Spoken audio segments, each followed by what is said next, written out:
মানুহক পৰ্যটক ঘূৰিব গৈছিলে বেচেৰা বহুত মানুহ নতুনকে বিয়া হৈছে আজি দুজনমানটো নতুনকে যোৱা 2 মাহৰ আগত বিয়া হ'ব গৈছিলে বিয়া হৈ ফুৰিব গৈছিলে ফুৰিব গৈ তাতে উগ্ৰপন্থীয়ে পাকিস্তানৰ ইছলামিক উগ্ৰপন্থীয়ে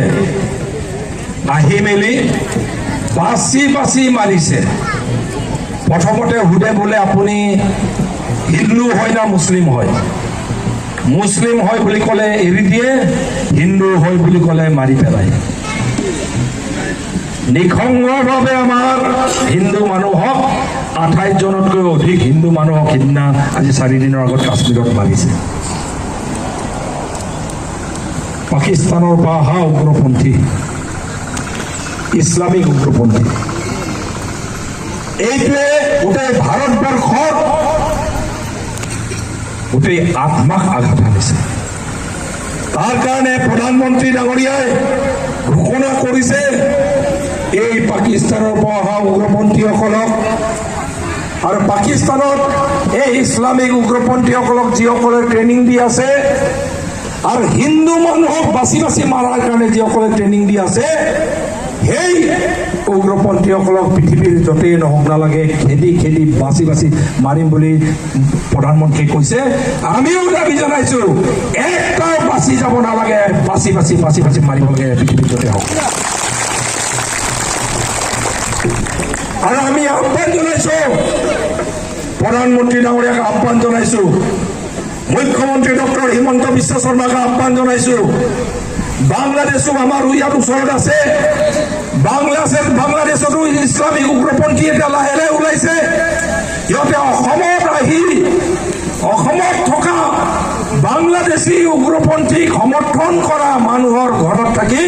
অসমতো যে এনেকে হিন্দুক বাছি মাৰিব নোৱাৰে তাৰ কাৰণে এতিয়াৰ পৰাই ব্যৱস্থা ল'বলৈ মই অনুৰোধ জনাইছো চিধা কথা তাহলে কাইলৈ আজি কাশ্মীৰত হৈছে কাইলৈ অসমতো হ'ব এই ইছলামিক উগ্ৰপন্থীয়ে এতিয়া পাকিস্তান আপোনাৰ বাংলাদেশত গঢ় লৈ উঠিছে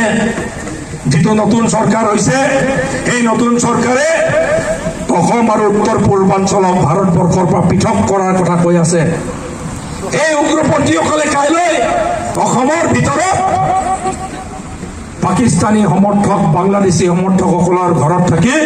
আমাৰ ইয়াতো হত্যালীলা চলাব পাৰে তাৰ কাৰণে এতিয়াৰ পৰাই মই জনগণক আহ্বান জনাইছো আপুনি মই এক হৈ আজি সতৰ্ক হোৱাৰ দৰকাৰ দুখৰ কথা আমি নিজকে ধৰ্ম নিৰপেক্ষ বুলি কওঁ কিন্তু আপুনি মই ধৰ্ম নিৰপেক্ষ বুলি ক'লে কি হ'ব এই ইছলামিক উগ্ৰপন্থীসকলে আমাক যেতিয়া বাছি মাৰে তেতিয়া হিন্দু মুছলিম বাছি মুছলিমক বাদ দি হিন্দুক মাৰে এইকাৰণে হিন্দু সমাজ ভাৰতীয় সমাজ একত্ৰিত কৰাৰ সময় আৰু এই যে আজি ৭৫ বছৰ ভাৰত স্বাধীন হোৱাৰ পাছতো যে এই যে ইছলামিক উগ্ৰপন্থীসকলে যে সাহস পাই থাকে কিয় পাই থাকে এই কংগ্ৰেছৰ লুঙি আৰু টুপিৰ ৰাজনীতিৰ কাৰণে কংগ্ৰেছৰ লুঙি আৰু টুপিৰ তুষ্টিকৰণৰ ৰাজনীতিৰ কাৰণে ভোট বেংকৰ ৰাজনীতিৰ কাৰণে ৰাইজ অসমৰ খিলঞ্জীয়া জনগণ এক হোৱাৰ দৰকাৰ এই কংগ্ৰেছৰ লুঙি আৰু টুপিৰ ৰাজনীতিৰ বিৰুদ্ধে কংগ্ৰেছৰ তুষ্টিকৰণৰ ৰাজনীতিৰ বিৰুদ্ধে অসমৰ খিলঞ্জীয়া মানুহ আপুনি আমি এক হৈ নাথাকিলে ভৱিষ্যতে আমাৰ গাঁওবোৰতো আহি আমাকো হত্যালীলা চলাব আমাৰ জীয়ৰী বোৱাৰীক ধৰ্ষণ কৰি কাইলৈ এই পাকিস্তানে যেনেকে কাশ্মীৰত পৰিস্থিতি সৃষ্টি হৈছে এনেকুৱা পৰিস্থিতি অসমতো আহিব গৈ আছে ৰাইজ মইতো চিধা কওঁ আমাৰ খিলঞ্জীয়া মানুহ আমাৰ কিবা যদি ঝামেলা আছে আমি নিজৰ ঘৰৰ ভিতৰত ঝামেলাটো মাৰিম কিন্তু